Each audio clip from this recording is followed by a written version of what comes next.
Hey guys, and welcome back to my channel. So in today's video, I'm going to start a series where I talk through different questions that I get all the time on Instagram. So my most commonly asked DMs, what are your favorite X, Y, or Z? And I'm going to go ahead and make some of these videos so I have somewhere to point people and for those of you that maybe are looking for the same thing. So the first most common question that I get in my DMs is about powder foundations. So I want to go ahead and make this video for those of you looking for a powder foundation by skin type. I have 3 different powder foundations that I'm going to talk through. The first is for more dry and mature skin, the second is for normal combination, and the third is for oily. If you're new here, welcome. This is a channel where we talk about all things drugstore beauty, from skincare, hair care, to makeup, and I do a lot of what's new at the drugstore where I talk through all the new releases, test them out, and let you guys know whether or not they're worth it. As always, all of the products I'm talking about will be listed down in the description box for your convenience, and if you use those links, I get a small commission. It helps me out and my channel. So with all that being said, let's go ahead and get right into the powder foundations. First up is, like I said, for dry to mature skin. Now I want to preface this by saying if you have really dry or really mature skin, a lot of the times the liquid is going to work better than powder. But if you're really wanting a powder foundation, I feel like this is the best one to go with. And it is the L'Oreal Age Perfect Powder Foundation. So this retails for about $15. The price varies depending on the retailer that you go with. It comes in 8 different shades. It's extremely lightweight and claims to provide all-day hydration. If you have sensitive skin, this is perfectly fine to use. It's non-comedogenic and it does not settle into pores. And it also doesn't settle into fine lines, at least on me. It has the powder right in here, and then underneath it comes with a little sponge and it has a mirror. I don't use the sponge. I never use the sponges that it comes with. My favorite powder foundation brush is this brush by Sonia Kashuk. Again, I'll link this down below, but this is the Sonia Kashuk powder brush. It makes it really, really fast because it's nice and big. And for me, when I'm using powder foundation, it's usually because I'm on the go and I want it to be fast.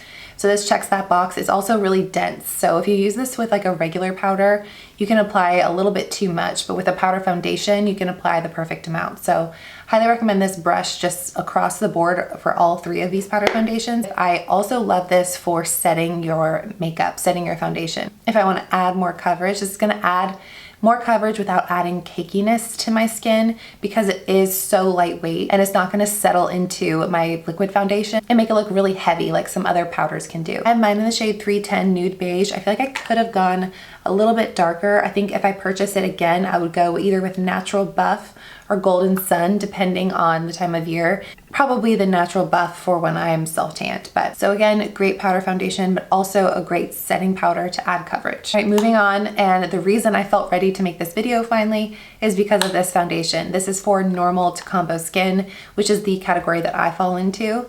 And it is the e.l.f. Camo Powder Foundation. This retails for $11. Comes with a nice big mirror, a good amount of product, and then it also has a sponge, which again, I don't use. I prefer my Sonia Kashuk brush. It's to be a long wear formula with medium to full coverage. I find that on the first layer, it's more like light coverage. You can even make it sheer coverage if you wanted to, and you really need to build it up to get to the light to medium. So it's not like the first swipe is gonna give you that medium coverage. It's very buildable though. It's a semi-matte finish, like a satin matte finish, so it's not a flat matte. It looks like a powder is gonna look on your skin. It's more matte than the Age Perfect one. It's not gonna highlight dry areas. I have dry areas and I have oily areas. Like I said, I'm combo. And this is not unflattering on either area. If you have really oily skin, this is not gonna keep you matte all day long.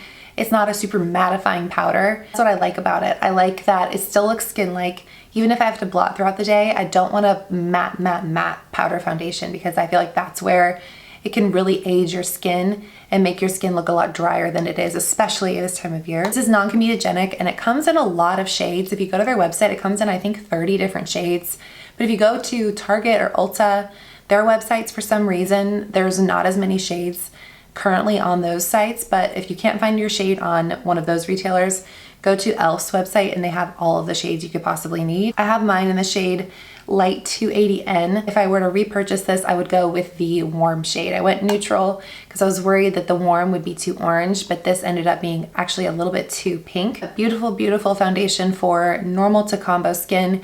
I think mature skin and dry skin could get away with this with a good hydrated base, but this is gonna definitely look a little bit more drying than the Age Perfect. And then last but not least, for oily skin, we've got the L'Oreal Infallible 24-hour Fresh Wear Foundation. I have mine in the shade 180 Linen. It's a decent shade match for me, though it's a little bit light. It claims to provide a 24-hour matte finish. It's waterproof, it's long wear, it has a true matte finish, and it's gonna keep you shine free for a lot longer than the other two foundations. This is gonna be a perfect powder foundation if you have oily skin because it is so matte.